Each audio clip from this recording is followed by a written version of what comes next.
This channel does not promote any violent, harmful, or illegal activities. All content provided by this channel is meant for an educational purpose only. আমরা দিবি বাংলা বলে বেড়াচ্ছি সব জায়গাতে, দিল্লির বুকে বলছি, উত্তরপ্রদেশে বলছি। আমি দুদিন পরে উত্তরপ্রদেশে যাব, আমাদের বাঙালিদের সাথে দেখা হবে। কোথায়? সেখানে তো বাঙালিরা বছরের পর বছর আছে, তারা বাংলা ভাষাতেই কথা বলেন। কোথায় থেকে হয়তো বলেনি মারধর করেছে, মিথ্যে কথা বলছেন। হ্যাঁ, বাংলাদেশি যদি থাকে, বাংলাদেশি থাকলে পরে ওখানকার লোকের মনে হতে পারে আমরা আক্রান্ত হতে পারি, আমাদের সিকিউরিটি বলে কিছু নাও থাকতে পারে। তার জন্য পুলিশ উপযুক্ত ব্যবস্থা নেবে। ডিটেনশন ক্যাম্প করা হয়েছে, যারা বাংলাদেশি নাগরিক, যারা বাংলাদেশি মুসলিম, তাদেরকে ডিটেনশন ক্যাম্পে রাখবে পুলিশ। গণ্ডগোলটা তো প্যাটিস বিক্রি করা নিয়ে নয়, গণ্ডগোলটা হচ্ছে নিরামিষ বলে চিকেন প্যাটিস বিক্রি করা নিয়ে। দুটোর মধ্যে তো পার্থক্য আছে। আমি চিকেন খাই, কিন্তু কেউ তো নাই খেতে পারে, কিন্তু তাকে তো আপনি মিথ্যে কথা বলে ভেজ বলে চিকেন খাওয়াতে পারেন না।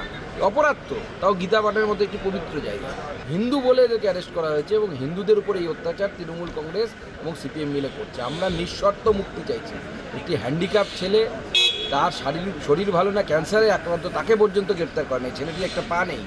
তৃণমূল কংগ্রেসের নেতারা কতজনের দোকান ভেঙেছে 21-এর ভোটের পর? হরগোবিন্দ দাস, চন্দন দাস মারা গেল, খুন হলো বাড়ির সামনে, কোনো বুদ্ধিজীবীকে তো তখন চিৎকার করতে দেখিনি। ও হিন্দুর জীবনের দাম নেই নাকি?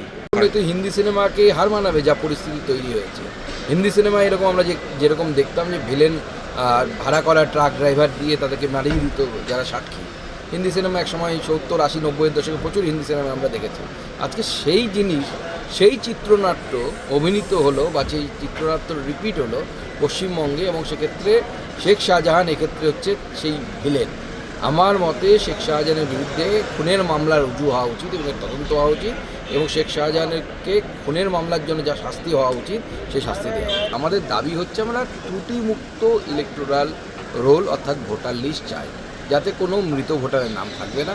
কারণ আমাদের কাছে খবর আছে তৃণমূল কংগ্রেস তাদের মেশিনারিকে ব্যবহার করে, অ্যাডমিনিস্ট্রেশনকে ব্যবহার করে মৃত ভোটারদের নাম ঢুকিয়েছে। অনেক ক্ষেত্রে ডিএমরা ডাইরেক্ট বলেছে যে পরিবার যদি ডেথ সার্টিফিকেট না দেয় তাহলে আপনারা মৃতকে মৃত বলবেন না। এই ধরনের অনেক বিষয় এসেছে। এই ঝাড়াই বাছাই করে আমাদের দাবি একদম সম্পূর্ণভাবে একটি ত্রুটিমুক্ত ভোটার লিস্ট চাই।